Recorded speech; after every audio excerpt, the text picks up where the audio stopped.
Founded in 2014 by Barry Singh and Nitin Chhabra, Ace Turtle initially started as a software-as-a-service (SaaS) company. Today, Ace Turtle has evolved into a vertically integrated tech platform that is transforming the traditional retail industry. Its proprietary platform, Rubicon, seamlessly integrates online and offline retail channels efficiently and intelligently, maximizing scalability. Recently, Ace Turtle has successfully raised a $34 million Series B funding round. With the new raise, Nitin Chhabra, CEO and co-founder of Ace Turtle, shares their future plan in this interview. Series B, which is now, has been led by Vertex Growth, and the co-investment is from SBI Investments and Far Glory. And this cash also, which we have raised now, this money has been raised largely to build on two sides, because the business had a bit of a pivot a couple of years back, where we took over the business of some of our clients, and we now do end-to-end vertical commerce from design manufacturing all the way to the consumer. And for this, we needed to build some new tech. We needed to re-platform our data platform, and also when we are launching some new brands, we needed some capital to support those businesses. So that's the objective for raising this round as well.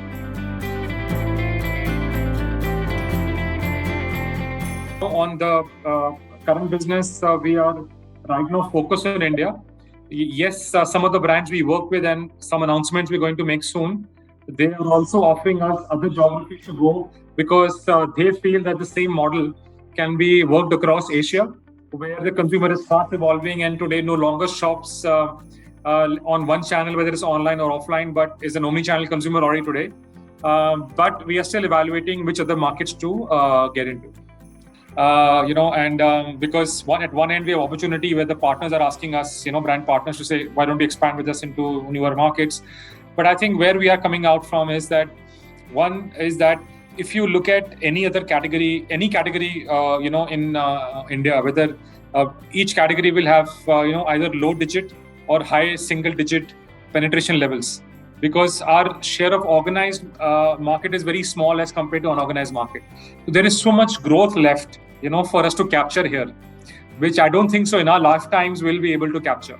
So the idea is that why don't we, it's a large market, challenging market, yes, but if you figure the model out, like it seems we seem to be on the right track there, then why don't we focus and drive that growth through India itself instead of looking at the regional markets. But there might be a situation where tomorrow, because of strategic reasons, we might have to look at other markets. So we're not close to it. But today, if you ask me this question, we would say that, today we are focused on India. And to be honest, if you had asked us 3 years back that whether we will do this vertical commerce driven by technology, my answer would have been no. Because we said, we are so happy with our SaaS business. But things changed, right? So we never know what the future holds. But as of today, we are quite focused on India.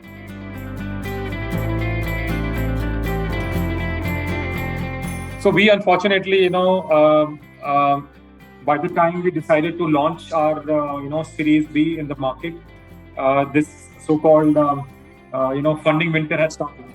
So it was not a good time to launch. But fortunately for us, since the business model, the growth has been great. We continue to scale, and it was profitable. We were able to, close this round in such challenging times. The market is, different and challenging. If this was a year earlier, I'm sure we would got a much higher valuation, but we don't see that from that perspective, because for us, two things are important. Number one is we are in the long-term game, right? A Series B is not so important. What is important? A couple of years down the line, where the business is and what is the, eventual exit which all the stakeholders and shareholders get. Second is, it was also important for us, the quality of investors. That was very, very important for us. And there, and I think we are very fortunate to have, partnered with the right set of investors for our Series B, because we took quite a bit of time where, we've been meeting the Vertex Growth team, the SBI team, the Far Glory team. And I think there was a comfort level at both the ends, because, this investment is, in a way like a marriage, which is literally for a long term, so we will be in the business for quite a bit of time. So it's important that, who's coming in as investors are also aligned to our vision where the business needs to be taken forward. and both them and us, we need to be comfortable with each other as well, because it's a partnership end of the day.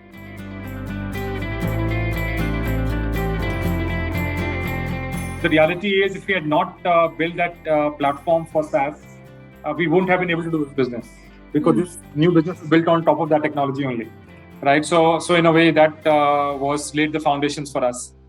Why we did this is because we were seeing that the adoption is a big challenge for large enterprise businesses. So we saw our clients that how challenges they had on adoption, and they were not able to utilize the full functionality of the platform because of the adoption issues. And if you just see how our model, as I explained to you earlier, how it has changed is largely because we have removed friction of adoption here. And I think that's what the big piece is. And we saw the results very quickly, that how it scaled to, we were it took us $10 million to reach of ARR. It took us because we launched business in 2014, right? So it took us 7 years to reach that level, and it took us to reach 55 million in 1.5 years time. So the scale is just not comparable. And the big difference here is, of course, technology matters, of course, but I think the biggest piece is adoption of technology. Because since we are native to technology, our thought process is always that we see a problem, it's inbuilt in our DNA to see how technology can solve the problem. Whereas legacy companies would say, how many people can I hire? Who can I hire to solve the problem? And I think that's the mental shift. And maybe that's the reason why disruption in every industry is happened from players from outside the industry, right? Why was not departmental stores or retailers were able to disrupt through e-commerce? E-commerce players were always came from outside. So similarly, why did not our Hertz or Avis or any car rental company built an Uber or Grab, right? It was always somebody from outside who solved the problem. And I think that's maybe the reason why, because we were slightly away but still close to the industry. We could see the problems of the industry. We saw more growth where we were not leaving the adoption to our client, but we took over the entire piece ourselves.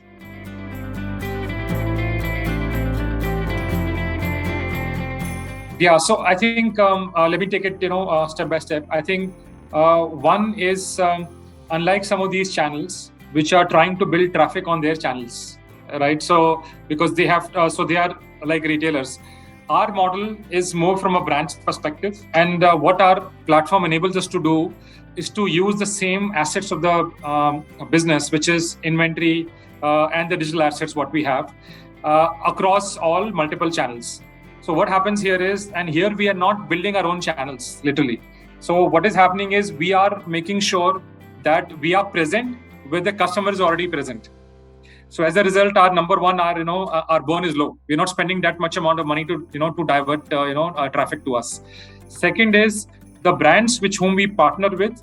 We only partner with brands who have salience in the domestic market, so that there is already some organic traffic which is existing. So that brings our customer acquisition cost very low.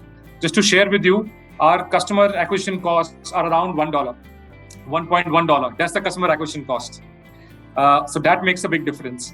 And third is the other challenge, which a lot of D2C brands have, is the cost of logistics. In our case, what happens is that since we ship out from the stores, retail stores, and stores are always closer to the customer, so our cost of shipping to the customer is cheaper, is much lower, and also is much faster.